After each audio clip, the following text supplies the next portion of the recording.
में एक थोड़ी दिलचस्पी इंक्रीज होते हुए देख रहा हूं, और उसके अंदर एक बहुत सेफ प्रोडक्ट जो है इक्विटी सेविंग स्कीम, जहां पर आर्बिट्राज इक्विटी और डेट, और उधर डेट को 35% ही रखते हैं, मगर आर्बिट्राज एक लेस जो कहते हैं रिस्की प्रोडक्ट है, वॉलेटिलिटी के एडवांटेज उठाती है, उसके कारण इक्विटी सेविंग्स फंड में आपको डेट रिटर्न्स आते हैं विद इक्विटी टैक्सेशन। तो ये मेरे लिए एक फास्टेस्ट ग्रोइंग सेगमेंट में आने वाले दिन में देखूंगा।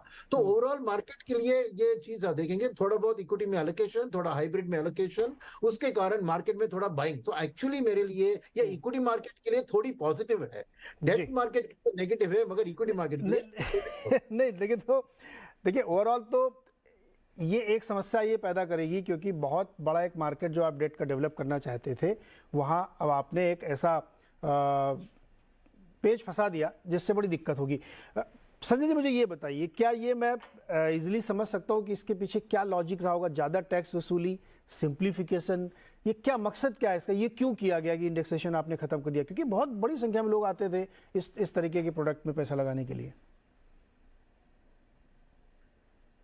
ये सवाल मुझसे है जी संजय जी। तो देखिए, सरकार अपने तरफ से तो कोई भी तरीका खोजेगी अपनी रेवेन्यूज को बढ़ाने के लिए, लेकिन जिस बैकग्राउंड में इस टैक्स को इंट्रोड्यूस किया गया है वही सबसे बड़ा कंफ्यूजन क्रिएट कर रहा है। क्योंकि जहां पर चर्चा हो रही थी कि लॉन्ग टर्म कैपिटल गेन्स में छेड़छाड़ की जाएगी ताकि सारे एसेट क्लासेस को एक दर्जे पर लाया जाए, लेकिन ये तो डिस्कशन हो रहा था इक्विटी के कॉन्टेक्स्ट में, लेकिन इंप्लीमेंट हो गया डेट के कॉन्टेक्स्ट में, तो वो एक जरूर अचरज पैदा करता है। इसका एक कारण ये हो सकता है कि बैंकिंग लॉबी काफी दिन से इस बात को सरकार के सामने रख रही है कि जो बैंक डिपॉजिट की मोबिलाइजेशन है वो उतनी अच्छी नहीं है जितना कि क्रेडिट ग्रोथ है। और बहुत अगर आप हाउस होल्ड सेविंग का परसेंटेज देखेंगे बैंक डिपॉजिट्स में, तो वो परसेंटेज भी अब पहले से गिर गया है। तो हो सकता है कि सरकार ने उस दलीलों को थोड़ी से अपने सामने रखा होगा और बैंक्स के डिपॉजिट मोबिलाइजेशन और खास करके फिक्स डिपॉजिट्स और डेट म्यूचुअल फंड को बराबरी के दर्जा देने के कंटेक्स्ट में उन्होंने इसको इंट्रोड्यूस किया होगा।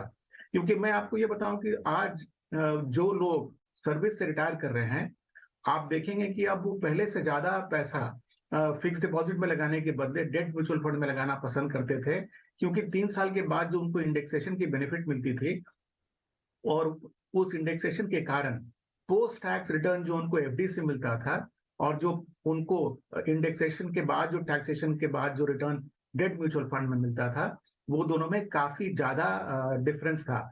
इसलिए रिटायरमेंट का जो सेगमेंट, रिटायर्ड लोगों का जो सेगमेंट है, उनका एक बहुत बड़ा तबका डेट म्यूचुअल फंड के तरफ झुकना शुरू कर गया था। और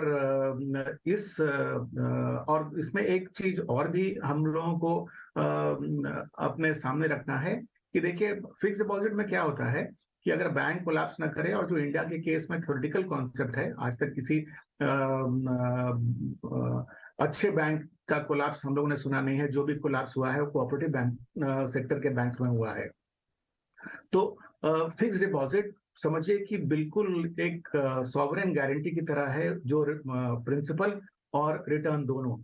अगर आप डेट म्यूचुअल फंड को देखेंगे तो इसमें बाजार का जोखिम आपके लिए तब भी सामने है, यानी कि इंटरेस्ट रेट के मूवमेंट के कारण या फिर क्रेडिट साइकिल के मूवमेंट के कारण आपके डेट म्यूचुअल फंड के रिटर्न्स जो हैं वो ऊपर नीचे हो सकते हैं। तो चूंकि आपको थोड़ा रिस्क लेना पड़ता है, तो उसके लिए ऑब्वियसली आप चाहेंगे कि आपको थोड़ा प्रीमियम मिले। तो ये जो टैक्सेशन का ट्रीटमेंट था वो एक ऐसा प्रीमियम था जो लोगों को प्रेरित करता था कि इस वोलेटिलिटी के बावजूद, ये उतार चढ़ाव के बावजूद वो डेट म्यूचुअल फंड में निवेश करें। लेकिन अब अगर ये प्रीमियम हट जा रहा है तो ऑब्वियसली एक चैलेंज खड़ा होगा म्यूचुअल फंड इंडस्ट्री के सामने नए निवेशकों को लाने के लिए और एग्जिस्टिंग निवेशक को भी डेट म्यूचुअल फंड के प्रति इंटरेस्ट जारी रखने के लिए। जो कॉन्सलेशन है वो मैं समझता हूँ ये कि ये जो नया प्रावधान है वो 1 अप्रैल के बाद जो निवेश होगा उस पर ही अप्लाई हो रहा है। अब तक के जो इन्वेस्टमेंट्स हैं उस पर ये लागू नहीं होगा। तो इसके कारण जो एग्जिस्टिंग डेट में इन्वेस्टमेंट है वो अगर शॉर्ट टर्म रिक्वायरमेंट के लिए लोग विड्रॉ ना करेंगे और चाहेंगे कि जो एग्जिस्टिंग इन्वेस्टमेंट्स है उसको वो फिक्स डिपॉजिट की तरह ट्रीट करें और जो अभी जो बेनिफिट्स हैं टैक्स के उसका फायदा उठाएं। तो सिंपल लैंग्वेज में ये कहा जा सकता है कि investment in mutual funds are subject to market risk with government policies. ठीक है, ये है ना? नहीं, मार्केट रिस्क को हटा दीजिए, खाली subject to government policy. Subject to government policy मतलब कब क्या बदल देंगे अचानक से पता नहीं मेरे को। गुरमीत, मान लीजिए मैंने 100 रुपए लगाए और 10-10 रुपए हर साल मेरे को बेनिफिट हो रहा था, 5% का इन्फ्लेशन था तो 15 पे टैक्स लगता था, अब पूरे 30 पे लगेगा? हाँ, 1 अप्रैल के बाद नीरज जी